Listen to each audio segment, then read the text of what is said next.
Bueno, y como les decíamos, tenemos el gran gusto de recibir al ministro de Hacienda y Finanzas, Alfonso Pratgay.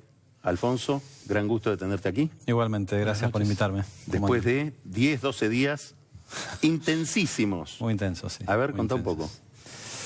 Bueno, muy intensos porque llegamos al final de la primera etapa, pero sin la cual hubiera sido muy difícil la etapa que empieza ahora, ¿no? Argentina aislada del mundo y sin acceso al crédito no tenía más remedio que seguir ensayando la receta de la inflación, o la única alternativa hubiera sido un ajuste fiscal en un momento donde, como todos sabemos, la situación social es muy delicada. Entonces, la herencia que recibimos era una herencia donde había que elegir entre dos males, el mal que ellos usaron siempre, que era el de la inflación, o inflación incluso más alta, o el ajuste fiscal. Y nosotros lo que dijimos desde el primer día era que la manera de sortear esa opción de hierro, ese dilema, era recuperando la confianza. Ahora, una cosa era ponerlo en el papel antes del 10 de diciembre y otra cosa era llevarlo a la práctica, ¿no? Porque recuperar la confianza, estábamos hablando del país que durante 12 años minó de manera sistemáticamente en cada foro internacional, en cada conversación, en cada alicate, en cada posibilidad, fue destrozando esa confianza con el resto del mundo, ¿no? Y la confianza es una de esas virtudes que uno tarda mucho en construir y se pierde muy rápidamente, ¿no? Y acá era exactamente al revés. Nosotros teníamos que reconstruir rápidamente lo que se había horadado y destruido meticulosamente durante tanto tiempo, ¿no? Entonces, por eso es que parecía difícil. El problema en sí era muy, muy complejo. La discusión en la sala del juez Griesa con el mediador era una discusión en la que nosotros habíamos arrancado, pongan el número que quieran, pero 5-0 abajo, ¿no? Porque esto no fue una negociación voluntaria con bonistas individuales que recién ahora se desayunaban que este país no podía pagar. Esto era ir al juzgado y encarar una sentencia firme de la justicia que eligió Argentina en su momento para resolver esta cuestión, sobre la cual, en general, no hay quitas. O sea, el concepto de quita es para una reestructuración, no es para pagar una sentencia, ¿no? Y del otro lado estaban profesionales de la usura sentados sobre una sentencia firme. Entonces, realmente poder cerrar esto rápido, con una quita del 40%, como es lo que finalmente conseguimos, parecía ciencia ficción, ¿no? ¿Cuál fue el momento más duro de la negociación? El momento más difícil, donde te pusiste nervioso. Yo creo que hubieron varios momentos a lo largo de la negociación, pero creo que cuando empezó, porque nosotros nos dimos cuenta de que enfrente teníamos gente que no ajustaba todavía al cambio de realidad. ¿El cambio de realidad a qué me refiero? Nosotros, con esta administración del presidente Macri, nos sentamos a la mesa y dijimos, nosotros queremos resolver este diferendo. Hasta ese momento, los que no querían resolver eran la República Argentina. Entonces, eso les facilitaba muchísimo hasta el trabajo de relaciones públicas a los buitres, porque ellos podían andar por el mundo haciendo de cuenta que eran los buenos, ¿no? ¿Por qué? Porque, bueno, los locos son estos argentinos que no quieren pagar. Cuando nosotros invertimos esa mesa, ellos quedaron muy descolocados. Y ahí empezaron las discusiones insólitas, por ejemplo, la discusión que nos trabó durante 10 días, que querían que nosotros firmáramos un acuerdo de confidencialidad. ¿Se acuerdan de eso? Sí, sí. Y nos llamaban de distintos lugares del mundo, Alfonso, si no firman el acuerdo de confidencialidad no va a arrancar la discusión. Y es la práctica común y es lo que se hace en todos los casos. Bueno, yo no sé lo que se hace en todos los casos. En este no se va a hacer así. Porque estamos hablando de una nación soberana que lleva este conflicto hace 15 años y que además nosotros en todo caso estamos negociando a cuenta de o en cabeza del Congreso de la Nación. ¿Qué efecto produjo en la negociación la publicidad? Fue clave en la negociación. Nosotros sabíamos que no había otro camino porque la transparencia era el único camino posible y porque es la bandera con la cual ganamos las elecciones. Pero además sabíamos que había que desenmascarar lo que había sido hasta ese momento la negociación. La gran ventaja que tuvieron los buitres es que enfrente había un gobierno que no quería sentarse a discutir el fondo de la cuestión. ¿Se puede cuantificar qué costo tuvo esa estrategia de Cristina Kirchner y Kicillof? Se puede cuantificar, lo que pasa que los impactos son en toda la economía, sí, ¿no? Pero en términos financieros directos, ¿de cuánto más tuvimos que pagar? Mira, yo creo que la manera más sencilla de verlo es la siguiente. Estamos hablando de 6.100, ¿no es cierto, Nico? Millones de dólares que quedaron fuera de los canjes anteriores. O sea, hubo inversores por un monto equivalente a los 6.000 y pico de millones que decidieron no aceptar las ofertas y casi todos ellos litigar. Si estos 6.100 millones hubieran entrado al primer canje, el del 2005, hubieran recibido ya para el día de hoy, con los cierres de hoy, el equivalente a 10.000 millones de dólares. ¿Por qué? Porque la República les fue pagando pagos en efectivo, les fue pagando el cupón del PBI y les fue pagando también un bono de descuento o un bono par. Si nosotros vemos el valor de mercado de la opción de los que entraron al canje en 2005, esos 6.100 millones andan por los 10.000 millones de dólares. La sentencia con la que nos encontramos nosotros en la Cámara de Nueva York y en las otras jurisdicciones estaba cerca de los 19.000, 18.800 millones. Entonces, el costo directo, si querés, son 8.800 millones, un poco menos en realidad, 8.500 millones de la desidia de no haber hecho nada. Nosotros vamos a cerrar posiblemente esta película con un costo de alrededor de 10.500 millones. O sea, básicamente lo que hicimos fue recuperar lo que se había perdido por la desidia. Ahora, permíteme, si uno extrapola esto a una visión ya un poco más expandida, el estar en default contaminó cada emisión de deuda de la Argentina. Entonces, cada vez que Argentina renovó sus vencimientos, que lo hizo varias veces a lo largo de la última década, fue pagando sistemáticamente tasas más altas, comparadas con las que hubiéramos pagado si no hubiéramos estado en default. Eso, a su vez, hay una medición que podríamos extenderla al sector privado. Entonces hay un costo financiero para el sector público, para el sector privado, hay un costo en términos de crecimiento, un costo en términos de empleo. Nosotros calculamos eso, Nico. Mira, el ejemplo más extremo de lo que dice Nico por la vía de la tasa de interés, pero volvamos un segundo al anterior. Eran 6.100 millones que en el canje 2005 los que entraron hoy llegaron a cobrar de la República Argentina 10.000 millones.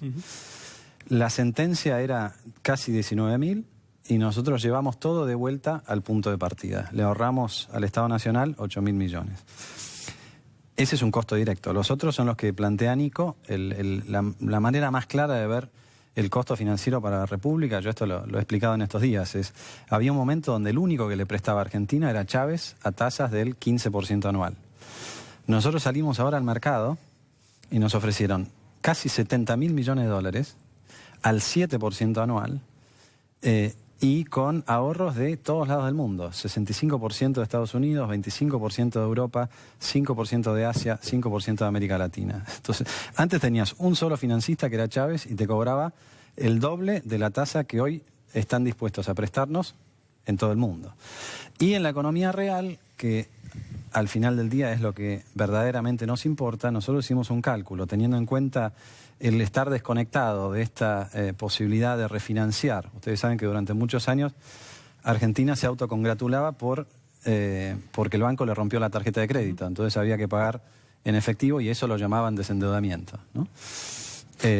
Si tenemos eso en cuenta, más los flujos de privados que dice Nico, más los ahorros que se fueron porque Argentina era un país que estaba en default, esos son 120.000 millones de dólares. Podríamos ir sumando el costo de la inflación, el costo, digamos... Por eso es inabarcable, pero nosotros tradujimos eso en puestos de trabajo.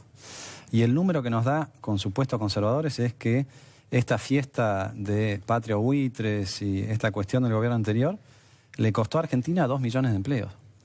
2 millones de empleos. 10% del empleo total de la Argentina. Este es el absurdo de la discusión. Después vamos a poder discutir toda la vida el valor presente neto, la tasa y demás. Alfonso, lo interesante de este número que vos estás haciendo es que ahora podemos hacer el inverso. Es decir, ahora la Argentina ha pasado una tasa de interés promedio de los últimos 10 años del 12,5% en dólares a una del 7%, que fue la colocación, y que probablemente sea más baja en los próximos meses. Sí, nosotros aspiramos a que sea más baja, por eso no tomamos todo lo que nos dieron. Bueno, ¿y cuál es tu cuenta para adelante? Es decir, ¿qué va a pasar con la economía ahora que se normaliza la situación financiera? Bueno, a ver, nosotros por empezar, las órdenes de compra eran casi 70.000 millones, tomamos 16,5. Por dos razones. Primero, porque creemos que a medida que las decisiones que ya tomamos van madurando y las que tomemos también, esa confianza que hemos restablecido con el resto del mundo y entre nosotros va a tener una contrapartida muy clara que va a ser una tasa de interés más baja. No hay ninguna razón para pensar que nosotros nos tenemos que endeudar a tasas muy por encima de la que paga Brasil o de la que paga Uruguay. Entonces ahí tenemos un recorrido. Pero también siempre dijimos nosotros, y con mucha claridad en el Congreso, dijimos, nosotros vamos a abrir el juego para permitirles a las provincias, que tienen también sus proyectos de infraestructura, y para permitirle al sector privado que tengan el acceso al crédito que no tuvieron en los últimos 5 años. Porque la contracara, ¿por qué insistimos tanto con el crédito? Porque la contracara de la ausencia de crédito todo este tiempo es cómo se fueron comiendo el capital de las reservas, el capital de las rutas que se fueron rompiendo, el capital de las empresas de electricidad que no funcionaban. Todo eso se lo fueron comiendo por falta de inversión. No había inversión porque no había crédito, no había confianza, no había credibilidad. El camino inverso es este que te estoy planteando, Nico. Es con este acceso al crédito, que no queremos canibalizarlo nosotros, que queremos compartirlo con el sector privado y con las provincias, empieza la segunda etapa a la que yo hacía referencia antes. No solamente porque evitamos el ajuste fiscal, que es muy importante, sino porque ahora Argentina puede tener aquello que tiene cualquier país que quiere desarrollarse, que es crédito, ¿no? Ahora, a mí a veces me sorprende tener que estar explicando esto en la discusión interna. Hemos llegado al punto donde, bueno, no hace falta, o bueno, sí, nos van a endeudar. No, esto es, a ver, un crédito para infraestructura, como son los créditos que tiene preparados Guillo Dietrich con el plan de infraestructura vial y el plan de infraestructura ferroviaria. Son créditos que se pagan en 2 años, porque el retorno social de esa obra, bien calculado, es inmenso. O sea, y pregúntenle a quien nos esté mirando del interior, por ejemplo, lo que están sufriendo ahora las inundaciones. ¿Cuánto hubiera valido haber tenido el crédito para hacer las obras hídricas y que no haya 50.000 personas atravesando la situación en la que están? Sobre todo si yo soy una de esas personas, no tengo duda de que para mí la tasa de retorno hubiera sido infinita. Pregunta, casi. Alfonso, ¿la tasa en pesos está en el mismo nivel al cual se abrió el cepo, 38% a 30 días? Digamos, ¿está en el mismo nivel con el que arrancó el programa económico? ¿Está eso dentro de los planes? ¿Es muy alta? ¿Tiene que bajar? ¿De qué depende? No, la tasa sin duda va a bajar, no hay ninguna duda de que va a bajar la tasa, porque nosotros las metas que tenemos de inflación son metas decrecientes, porque creemos que estamos yendo en el camino de cumplirlas, más allá del aumento de precios muy puntual en algunos bienes y servicios muy sensibles, que por supuesto nos preocupan, alimentos y tarifas. Pero es muy claro que eso fue como un aumento de una sola vez y la inflación efectivamente va a ir bajando por las medidas que tomamos y por el propio funcionamiento de la economía en la segunda mitad del año. Y hacia el año que viene incluso nuestra meta de inflación es del 17%. Entonces no puede quedar para siempre en la tasa del 38 porque sería una tasa real de 20 puntos. O sea, no hay economía que crezca con una tasa real de 20 puntos. Acá lo que falta es que las autoridades del Banco Central, que es una entidad independiente, como ustedes saben, encuentren cuál es el momento para empezar a hacer ese recorrido. Pero no hay ninguna duda de que el recorrido es hacia abajo, ¿no? Y que seguramente va a ser más pronto y no más tarde. Vos dijiste recién una frase en la que a mí me gustaría que te detengas. A ver. Estamos en una situación que es difícil, por los aumentos, por lo que vos dijiste, por la herencia recibida, etcétera. Y hay, parece un consenso muy extendido, cuando uno habla con empresarios, con inversores, etcétera, de que a fin de año las cosas van a estar bien. Lo que no está claro es el camino. Y vos lo resolviste recién por el funcionamiento propio de la economía. ¿Por qué no explicás cómo sería el funcionamiento propio de la economía? Bueno, nosotros hemos tomado... Es decir, ¿cómo se pasa de este momento a lo que prometen? El presidente Macri, sobre todo, tomó la decisión política de no esquivar el bulto y ordenar no solamente el desorden de lo que recibimos, que lo vemos en todo, ¿no? Pero sino también sentar las bases de una economía ordenada hacia adelante, ¿no?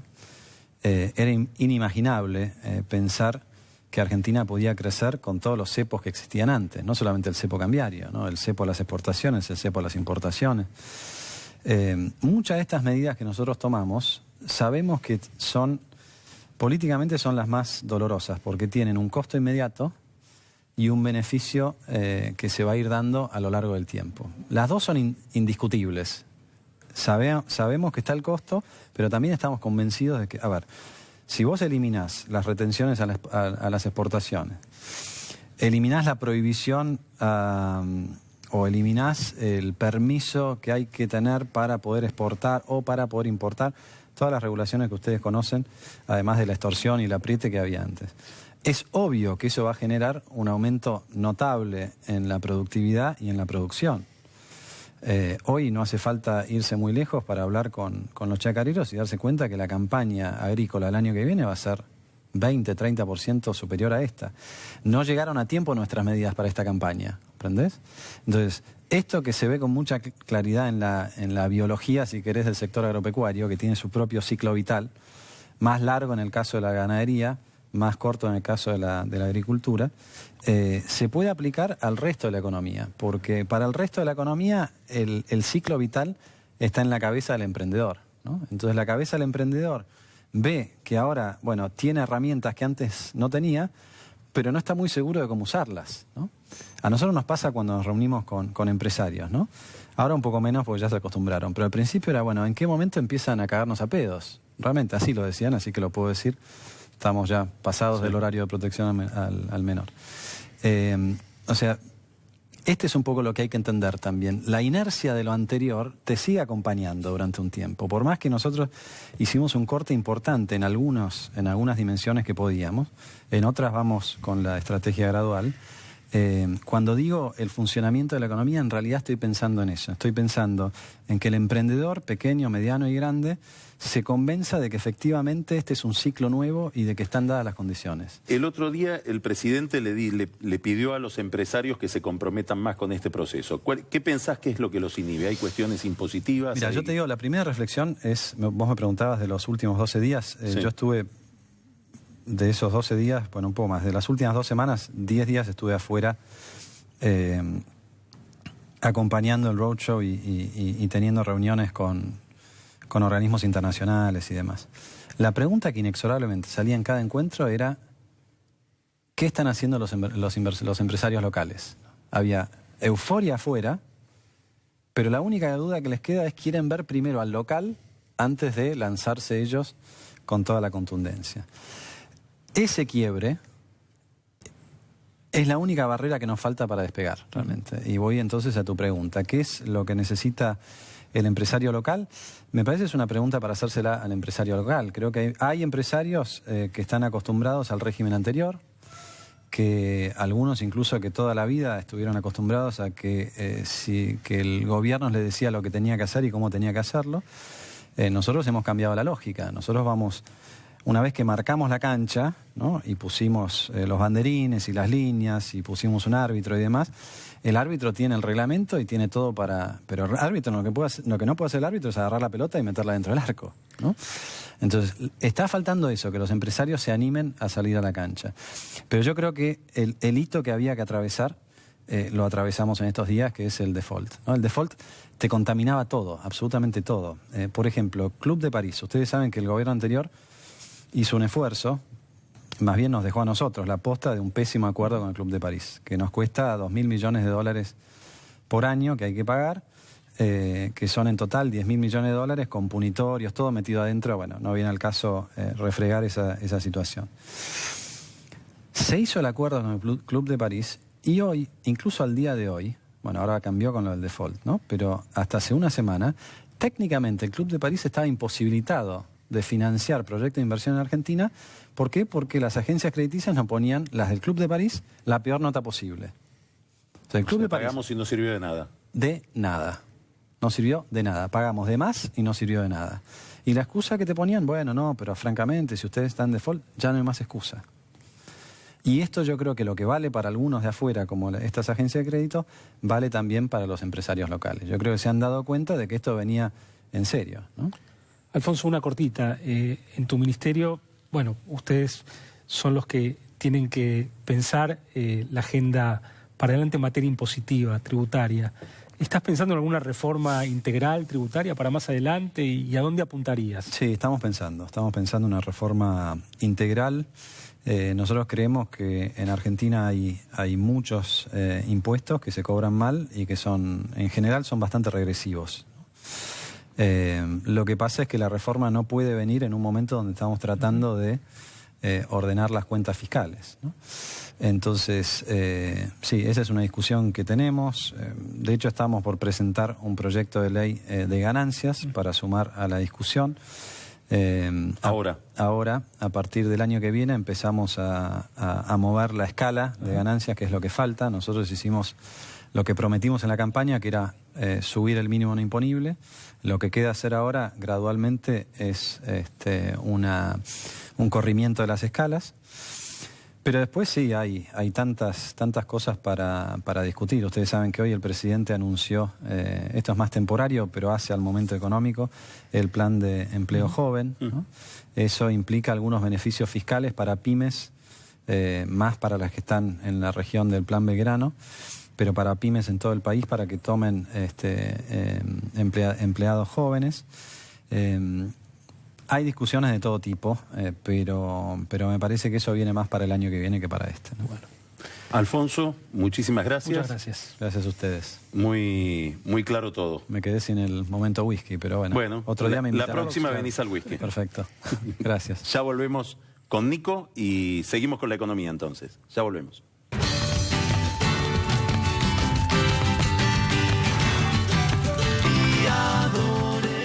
Mejora la calidad.